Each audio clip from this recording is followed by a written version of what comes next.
एक भक्ति और एक मुक्ति।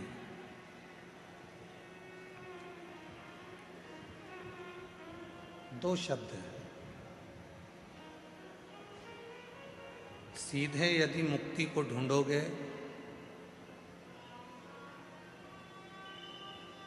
तो प्राण छूट भी जाएंगे, मर भी जाओगे, चले भी जाओगे, प्राण चले भी जाएंगे, फिर वापिस पुनः जन्म लेना पड़ेगा। रोज जैसे सेट करते हो वैसा कर दो।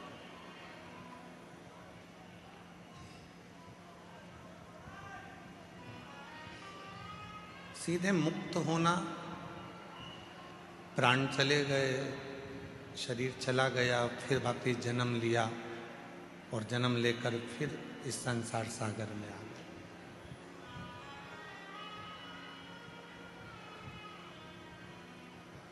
पुनरपि जननम और पुनरपि मरणम के जो प्रपंच है,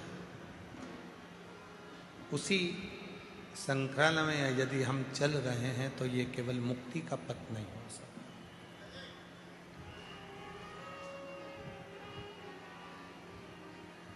शिव महापुराण की कथा कहती है, जब व्यक्ति के जीवन में भक्ति बढ़ती है, भक्ति का प्रवेश होता है और वो भक्ति इतनी अविरल हो जाती है, इतनी अविरल हो जाती है, तो परमात्मा को तुम्हें वापिस भेजना नहीं होता। परमात्मा आपको जब लेकर जाता है तो अपनी शरणागति में उसको रख लेता है, फिर वापिस नहीं भेजता।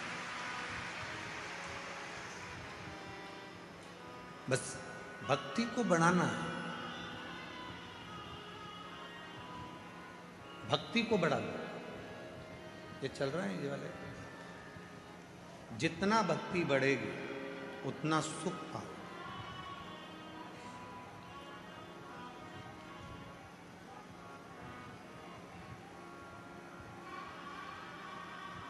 मकान लोन पर मिल सकता है,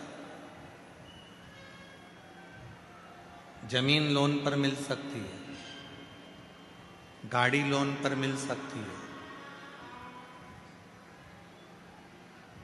फ्रिज लोन पर मिल सकता है, वॉशिंग मशीन भी लोन पर मिल सकती है,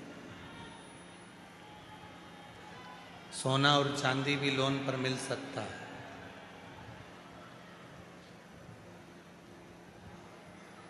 गाड़ी लोन पर मिल जाएगी, जमीन लोन पर मिल जाएगी, प्रॉपर्टी लोन पर मिल जाएगी, बंगला लोन पर मिल जाएगा, सब कुछ लोन पर मिल सकता है। पर एक भक्ति और दूसरी मुक्ति, ये कभी लोन पर नहीं मिलती। ये दोनों लोन पर नहीं मिलेगी, ना भक्ति लोन पर मिलेगी, ना मुक्ति लोन पर मिलेगी। दोनों में लोन नहीं मिल सकता। अपने को खुद स्वयं के प्रबलता से, स्वयं के भाव से भक्ति को प्रकट करना।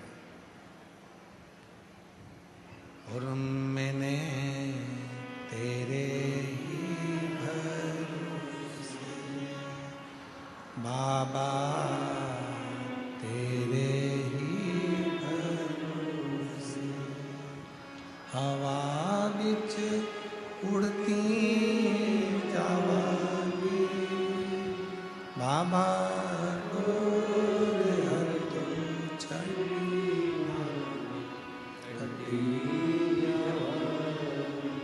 भोले मैं तेरी कदम, शंभू मैं तेरी कदम, हवा उड़ती जावांगी बाबा, तो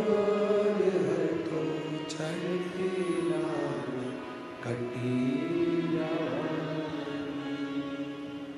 एक भक्ति दूसरी मुक्ति, ये कभी लोन पर नहीं मिलती, कभी लोन पर नहीं मिलेगी। आपको स्वयं धारण करना होगा, आपको स्वयं अपने भीतर उतारना होगा। और इतनी शिव की भक्ति कर लो, इतनी शिव की भक्ति कर लो कि मुक्ति मांगना ही नहीं पड़े और परमात्मा मुक्त कर। इतनी भक्ति कर।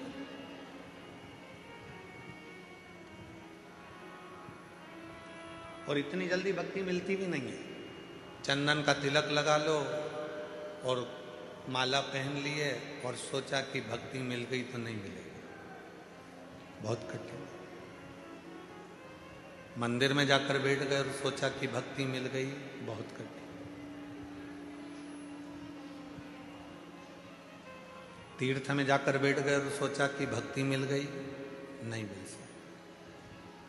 गंगा यमुना के तट पर जाकर बैठ गए और सोचा कि भक्ति मिल जाएगी, नहीं मिल सकती, नहीं मिल, इतनी जल्दी नहीं मिल सकती। बहुत परीक्षा लेता है वो, बहुत, तब जाकर भक्ति प्राप्त होती है।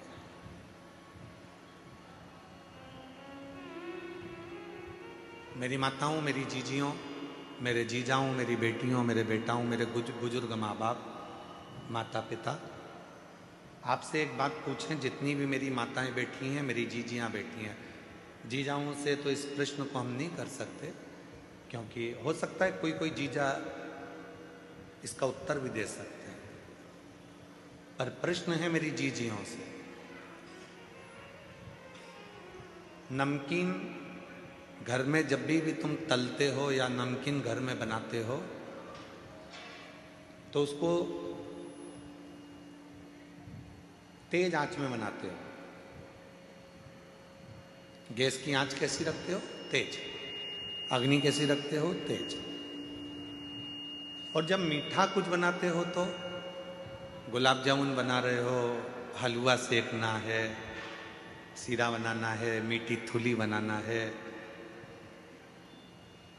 खीर बनाना है, कोई मीठी चीज, कोई पुआ बनाना है, गुजिया बनाना है, मीठा मक्खन पारा बनाना है, मक्खन बड़ा बनाना है, मैसूर पाक बनाना है, घेवर बनाना है, मीठा बनाना है। तो मेरी जीजियाँ सब जानती हैं कि मीठा बनाने के लिए आँच को, अग्नि को थोड़ा धीमा रखा जाता है। बोलो सही है कि गलत है? नमकीन बनाना है तो आँच को तेज करना पड़ेगा, और नमकीन बनाना है तो आँच को तेज कर कर तला निकाला। भजिया तेज आंच में, नमकीन तेज आंच में, पोहा तलना है तेज आंच में, चने की दाल तेज आंच में। जितना नमकीन बना रहे हो उसको तेज आंच में बनाना पड़ेगा। पर मीठा, गुलाब जामुन, मक्खन पाड़ा, मैसूर पाक, बेसन चक्की, हलवा, सीरा, खीर, जो भी बनाना है उसको धीमी आंच में बनाना पड़ेगा, धीमी आंच में।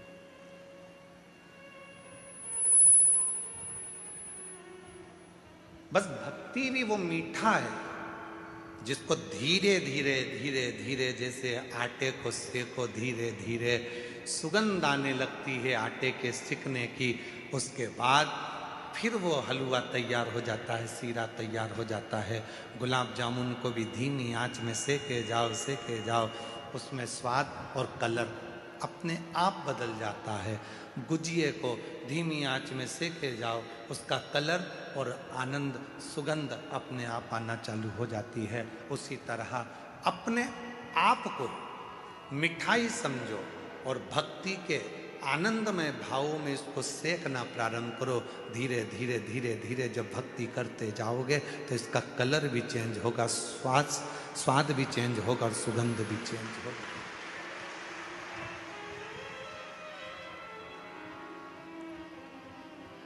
ये चेंज होगा।